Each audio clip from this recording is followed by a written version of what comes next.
अब रक्षाबंधन का त्योहार आने वाला है।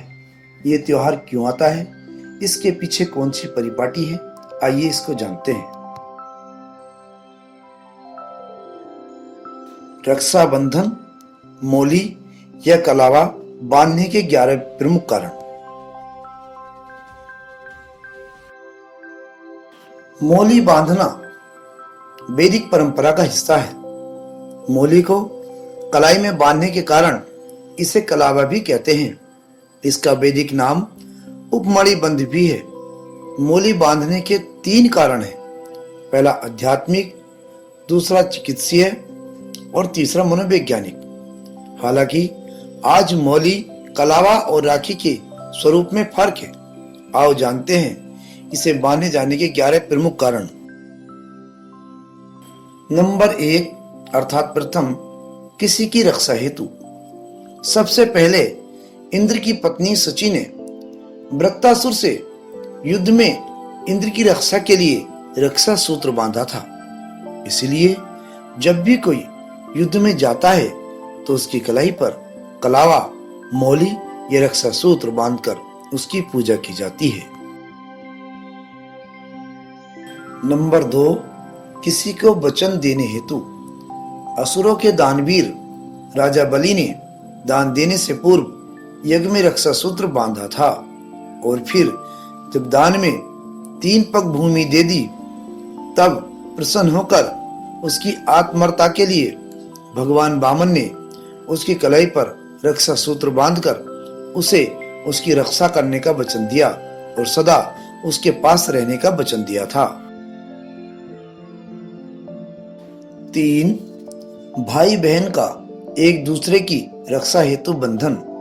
इसे रक्षाबंधन का भी प्रतीक माना जाता है। जबकि देवी लक्ष्मी ने राजा बलि के हाथों में अपने पति की रक्षा के लिए ये बंधन बांधा था और अपने पति को अपने साथ ले गई थी। नंबर 4 मन्नत के लिए।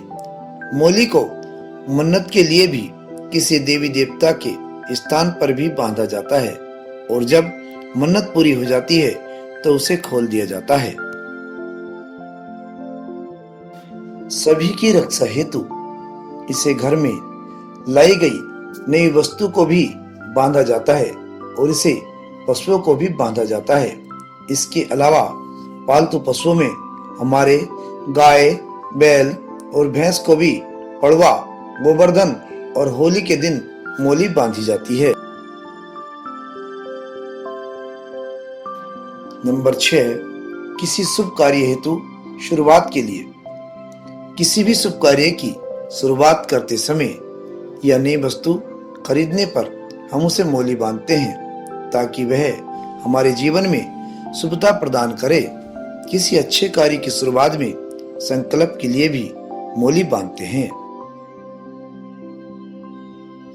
प्रत्येक धार्मिक क्रियाक्रम में। हिंदू धर्म में प्रत्येक धार्मिक कर्म यानी पूजा पाठ, उद्घाटन, यज्ञ, हवन, संस्कार, मांगलिक कार्य आदि के पूर्व पुरोहित द्वारा यजमान के दाएं हाथ में मोली बांधी जाती है। मोली करती है रक्षा। मोली को कलाई में बांधने पर कलावा या उपमणि बंध करते हैं। हाथ के मूल में 3 रेखाएं होती हैं जिनको मणिबंध कहते हैं। भाग्य व जीवन रेखा का उद्गम स्थल भी मणिबंध ही है। इन तीनों रेखाओं में दैहिक, देविक व भौतिक जैसे त्रिविध तापों को देने व मुक्त करने की शक्ति रहती है।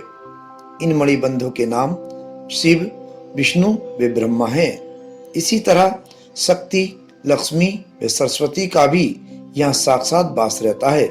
जब हम कलावा का मंत्र रक्षा हेतु पढ़कर कलाई में बांधते हैं तो ये 3 धागों का सूत्र त्रिदेवों व त्रिशक्तियों को समर्पित करता है, जिससे रक्षा सूत्र धारण करने वाले प्राणी की सब प्रकार से रक्षा होती है। इस रक्षा सूत्र को संकल्प पूर्वक बांधने से व्यक्ति पर मारण, मोहन, विद्वेषण, उच्चाटन, भूत, प्रेत और जादू टोने का असर नहीं होता है।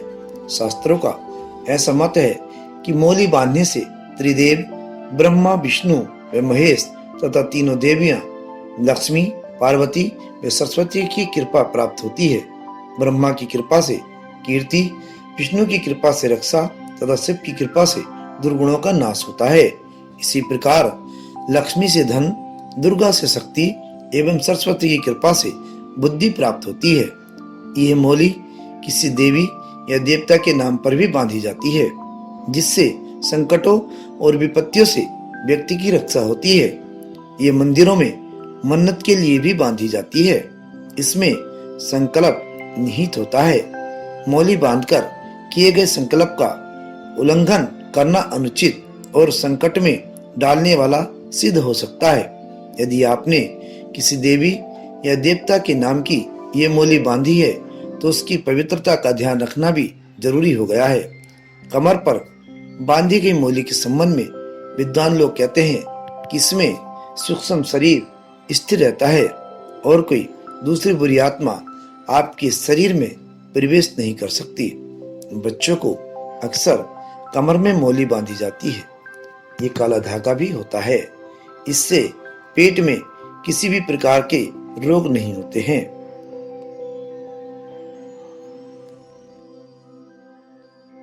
नंबर 9, सेहत के लिए मौली। प्राचीन काल से ही कलाई, पैर, कमर और गले में भी मौली बांधे जाने की परंपरा के चिकित्सीय लाभ भी हैं। शरीर विज्ञान के अनुसार इससे त्रिदोष अर्थात वात, पित्त और कफ का संतुलन बना रहता है। पुराने वैद्य और घर परिवार के बुजुर्ग लोग हाथ, कमर, गले व पैर के अंगूठे में मौली का उपयोग करते थे, जो शरीर के लिए लाभकारी था। Blood pressure, heart attack, diabetes और लकवा जैसे रोगों से बचाव के लिए मौली बांधना हितकर बताया गया है।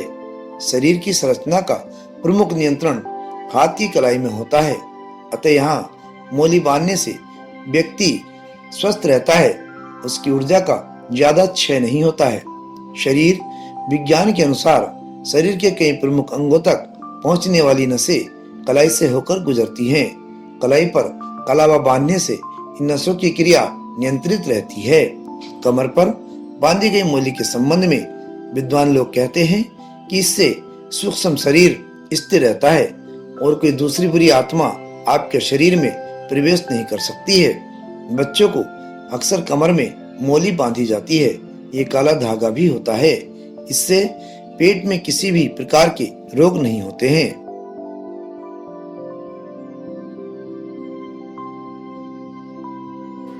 नंबर 10, मनोवैज्ञानिक लाभ। मौली बांधने से उसके पवित्र और शक्तिशाली बंधन होने का एहसास होता रहता है और इससे मन में शांति और पवित्रता बनी रहती है।